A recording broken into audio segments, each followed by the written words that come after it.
Ferrari is worth $4.78 billion. Haas, the team that treats Q3 like a mythical creature, is worth over $1 billion. We're living in a world where even the slowest F1 team is worth more than most Fortune 500 companies, and where slapping your logo on a side pod costs more than buying a mansion. Oracle pays Red Bull $100 million a year. Per year. That's $274,000 per day just to have their name next to Max Verstappen's helmet. Meanwhile, teams like McLaren went from burning $137 million annually to making $38 million profit, a $175 million swing that makes most business turnarounds look like pocket change. This is how Formula One became the world's most expensive marketing machine, where carbon fiber costs more than gold, and the real race isn't for pole position. It's for prime real estate on a racing suit. Welcome to the billion-dollar circus where even losing pays. The average F1 team is worth $2.31 billion. Yes, billion with a B. 5 years ago, you could buy an F1 team for $100 million. Today, the entry fee alone is $1 billion. That's a 1,000% markup that makes Bitcoin look stable. Ferrari leads at $4.78 billion, Mercedes at $3.94 billion, Red Bull at $3.5 billion. Even Williams, who've been struggling since flip phones came out, are worth $1.24 billion. All 10 teams are now billion-dollar companies. Combined grid value, $23 billion. That's more than the GDP of Paraguay and probably worth more than whatever Twitter's called after Elon's shopping spree. Here's the kicker. F1 as a sport generated $3.65 billion in 2024 revenue, a 14% increase. We're watching a sport grow faster than TikTok trends and generate more money than small nations. The paddock isn't just where fast cars go vroom, it's Wall Street with racing suits and energy drinks. So, how do you monetize speed? Step 1. Get paid for being fast. F1's prize money system is the world's most expensive participation trophy program. They take roughly 50% of commercial revenue, about $1.27 billion, and split it based on championship standings. It's like a piñata filled with enough cash to fund NASA. McLaren earned $140 million for winning constructors, more than most blockbuster movie budgets. Even Sauber, who finished last with a performance of a shopping trolley missing 2 wheels, $60 million for coming last. But here's the spicy part. Some teams get special treatment. Ferrari receives a long-standing team. Bonus, worth $35 million just for existing since 1950. They get paid for being old. Mercedes and Red Bull also get performance bonuses that make the rich even richer. The beauty? Every championship point is worth millions. That last corner overtake for P8, someone just bought a yacht. The system creates a financial arms race where every position matters because each spot can mean $7 million difference. It's participation trophy meets venture capitalism, and somehow it works perfectly. But prize money is just the appetizer. Welcome to the sponsorship casino, where companies throw $2 billion annually at F1 teams like they're making it rain at the world's most expensive nightclub. Oracle pays Red Bull $100 million yearly. That's $11,400 every hour all year long, just for logo placement. The most expensive real estate? Airbox and side pods at $5.3 to $7.5 million per season. That's more per square inch than Manhattan penthouses. But modern F1 sponsorship isn't just stickers anymore. It's data partnerships, tech integration, and brand association with engineering excellence. When Mercedes partners with Petronas, they're selling association with championship success and cutting-edge innovation. American brands are flooding in like tourists at Duty Free, Dell, Goldman Sachs, Google, AT&T, all throwing money around like they've discovered a new marketing continent. The Paddock Buzz says US companies see F1 as the ultimate demographic hack. Global reach, premium audience, and association with technology that makes smartphones look primitive.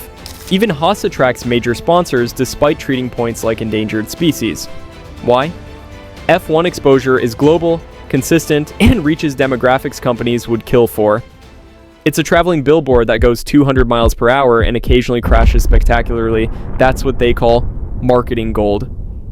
But if you think sponsorship is big money, wait until you meet the sugar daddies. Let's talk about F1's sugar daddies, manufacturers who treat team budgets like rounding errors. Mercedes doesn't sponsor their team. They are the team. Same with Ferrari, Alpine, and Aston Martin. For them, F1 isn't marketing, it's their entire brand identity. Mercedes uses F1 as the ultimate R and D lab. Every innovation feeds back into their road cars. It's the world's most expensive testing program that also happens to win championships and look incredible doing it. Ferrari takes this further. Their F1 success directly correlates to road car sales and stock price. When Ferrari wins, waiting lists get longer and share prices go up. It's the most expensive marketing campaign in history, and it works. But the real money? Private equity. Aston Martin attracted investments from HPS Investment Partners and Axel, the Facebook guys, at a $2 billion valuation. These aren't F1 fans with deep pockets. These are financial institutions who've done the math and realized F1 teams are undervalued assets. Lawrence Stroll pumped over $1 billion into Aston Martin F1. When you're worth $3.2 billion, dropping $1 billion on racing is basically buying an expensive hobby. Redbird Capital invested in Alpine, Arctos Partners bought into multiple teams, private equity money is flooding in faster than rain at Silverstone. Now here's where it gets beautiful, how spending limits made everyone richer. In 2021, F1 did something revolutionary. Implemented spending limits. The cost cap started at $145 million, now $135 million for operations. But here's the beautiful irony. By capping spending, teams became more valuable, not less.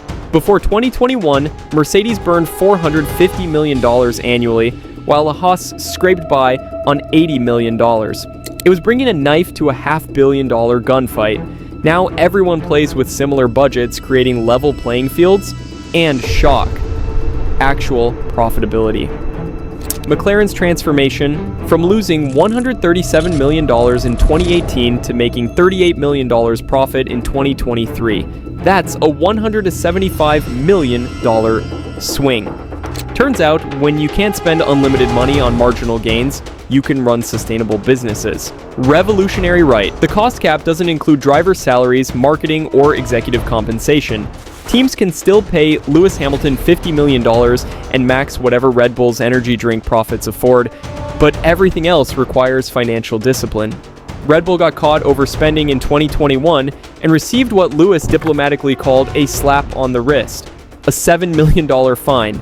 For context, that's less than Oracle pays them monthly. It's like getting a parking ticket when you own the parking lot. The 2026 cap jumps to $215 million for new regulations, proving F1's version of financial responsibility is still more expensive than most countries' space programs. But the real genius lies in revenue streams you never see. Let's explore F1's invisible money machines. Merchandising is legal money printing. Ferrari gear alone generates hundreds of millions annually. People pay $200 for jackets like they have never seen a racetrack. Hospitality is sell your organs expensive.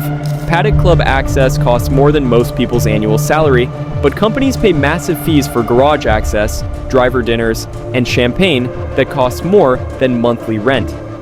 Technology licensing is where smart money lives. Mercedes doesn't just build F1 cars, they license hybrid tech, aerodynamics research, and materials science to other industries. That carbon fiber technology ends up in Boeing aircraft and luxury yachts. Data partnerships are the new gold rush. Teams generate massive telemetry data valuable far beyond motorsport. Tire development, fluid dynamics, thermal management with applications from aerospace to renewable energy. Even Williams runs a successful engineering consultancy. They might not win races, but they design wind tunnels and optimize aerodynamics for other companies. It's being bad at cooking, but excellent at restaurant consulting. The Paddock Buzz says teams are diversifying into esports, sim racing, and virtual experiences. Why limit yourself to 24 race weekends when you can create digital revenue streams operating 365 days? So with all this money flying around, here's the million-dollar question. Are F1 teams actually profitable? Plot twist, yes! For the first time in history, 80% of teams turned operating profits in 2023. That's better success rate than restaurants, tech startups, and my personal investment portfolio. This is revolutionary. F1 teams used to be glorified money-burning machines for billionaire hobbies. Now they're legitimate businesses with actual profit margins. Ferrari, Mercedes, even McLaren, who perfected expensive mediocrity for decades, all made money. Only Aston Martin and Williams didn't profit. Aston Martin because Stroll's still in throw money until it works mode, and Williams because they're Williams. But even they're approaching profitability. Here's the beautiful paradox. Limiting spending made teams worth more. Valuations increased 44% in 1 year. It's like telling restaurants they can only charge under $50, and suddenly, every restaurant becomes more valuable because they can sustain business models. The cost cap created artificial scarcity perfectly.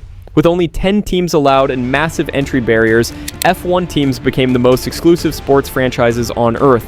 The Yankees wish they had this scarcity value. Private equity firms circle F1 teams like well-dressed sharks. When Goldman Sachs examines F1 teams as investment opportunities, you know the math works beautifully. So what does this billion-dollar revolution mean for F1's future? We're entering F1's golden economic age. The sport cracked the code. Artificial scarcity, spending limits ensuring profitability, and global brands throwing money like the last helicopter out of the disaster zones. With Cadillac joining 2026 and LVMH becoming global partners, F1 transitions from rich hobby to legitimate sports business empire. That $200 million entry fee that seemed insane now looks like a bargain when teams are worth billions. Netflix's Drive to Survive accidentally created modern F1 marketing blueprints. By making the sport accessible and dramatic, they converted casual viewers into hardcore fans, buying merchandise, attending races, and engaging with sponsors. They basically created billions in marketing value from a documentary series. The next frontiers? Streaming rights, virtual experiences, direct fan engagement. Why rely on traditional broadcasters when you can sell directly to fans? The Paddock Buzz suggests we're heading toward F1 teams as valuable as major American sports franchises. When average NFL teams are worth $6 billion, Ferrari's $4.78 billion starts looking reasonable. There you have it, the billion-dollar reality of modern Formula One. It's a sport where losing pays millions, logos cost more than houses, and the real race is for revenue rather than race wins. Next time you watch F1, remember, you're witnessing the world's most expensive marketing campaign where every turn generates revenue and every championship point is worth its weight in gold. What do you think? Is F1 becoming too commercialized, or is this financial revolution exactly what the sport needed? Drop your thoughts below, smash that like button if you enjoyed this deep dive into F1's money machine, and subscribe for more business insights into the sport that never sleeps. Because somewhere, someone's always spending millions to go slightly faster.